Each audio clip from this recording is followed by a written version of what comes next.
And our headline on this Thursday night, day number 45 of false hope and loose change is no confidence. And that is the message today from Wall Street to the White House. Now, the Dow Jones Industrial Average plummeted another 281 points today, closing at just below 6,600. Now, maybe the president is paying attention now, or maybe not. He spent the day pushing his universal health care agenda, otherwise known as Hillary Care 2.0, just what the doctor ordered for the economy. More government? Well, a Fox News poll released earlier today has some very revealing numbers that the president needs to pay attention to. When asked whether or not the billions spent stabilizing the economy is working, only 38% said yes. Without the money having been spent, things would be a lot worse. But 44% of Americans think without the expansion of government, things would be the same or even better. Clearly, Wall Street feels the same way. But instead, the White House and Democrats, well, they spent their time trying to drive a wedge between Republicans with made-up controversies like the battle, or so-called battle, between Rush and Michael Steele. And joining us tonight is the governor of the great state of Louisiana, Republican. Bobby Jindal is with us, the rock star of the Republican Party. I won't even ask, are you running for president? And everyone's asking, you want to run for president? I assume you're not even thinking about it.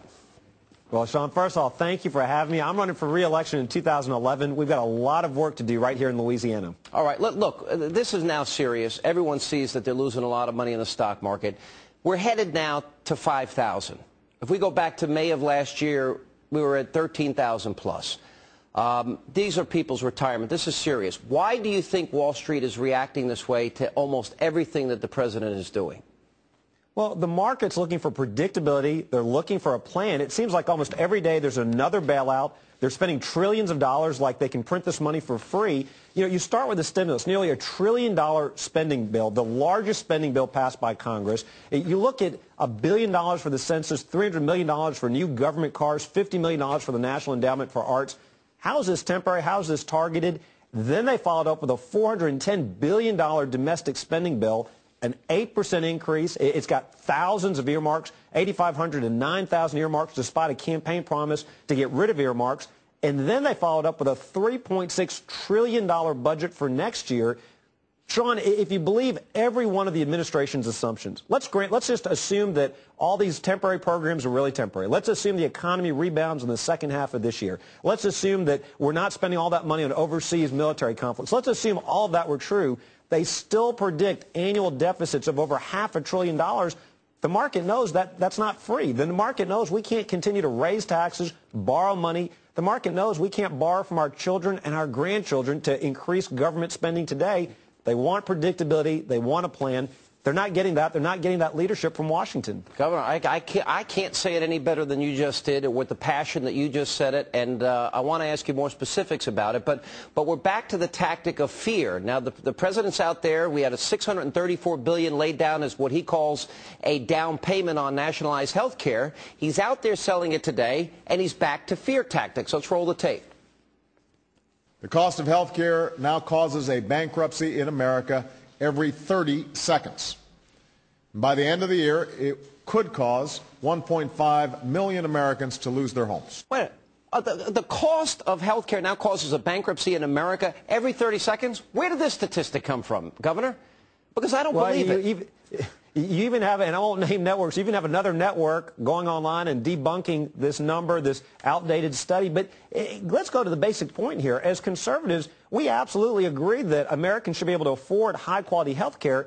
We just don't think government bureaucracy is the answer. We think that patients and their doctors should make these decisions. We believe in refundable tax credits, health care savings accounts, electronic portable health care records, group purchasing pools, reforms of the system so we can afford private coverage, not a one-size-fits-all government-run system. We don't need to go the path of Canada, of Britain. Let's preserve what's best about our health care system. Governor, you said in your response to the joint session of Congress speech that Barack Obama gave, you said that the Republicans had to regain the trust of the American people. Now, you were talking about some of the earmarks. Why pigs smell happens to be my favorite.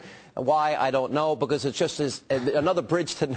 I'm glad you're enjoying that, Governor. But they're spending money on this study, Why Pigs Smell.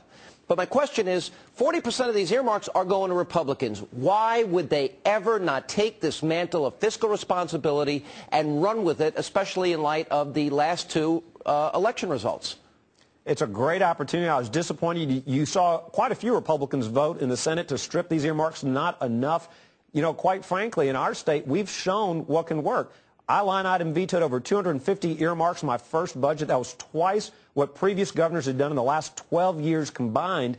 You know, we as Republicans got fired and fired with cause in the last two election cycles because our actions didn't match our rhetoric. We need to go back to being the party of smaller government, smaller taxes.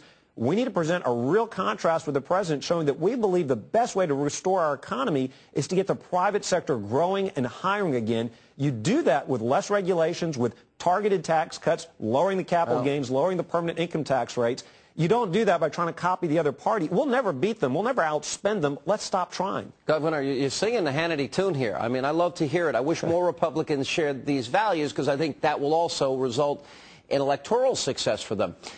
You came under some criticism and some fire after your speech, and I thought it was unfair because I listen to substance, I listen to your ideas.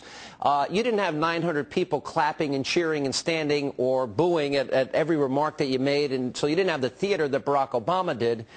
What do you say to those critics that were unfairly targeting you after that speech? Well, thank you, Sean. A couple of things. Look, let me concede. The president is a very gifted speaker, and I certainly think he's a better speaker than I am. I'm not the only one that thinks that, but I agree with you. I hope that people will look beyond the delivery and actually look at the content, because I was outlining a contrasting vision for our country, and I think it's important the American people realize what's at stake here. This isn't just one bloated stimulus package. This isn't just a bloated appropriations bill. This isn't just a $3.6 trillion budget.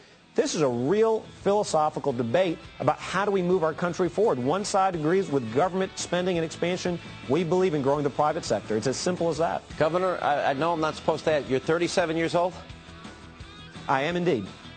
The future is bright for the conservative movement. Good to see you, Governor. Thank you for being with us. Thank you, Sean. And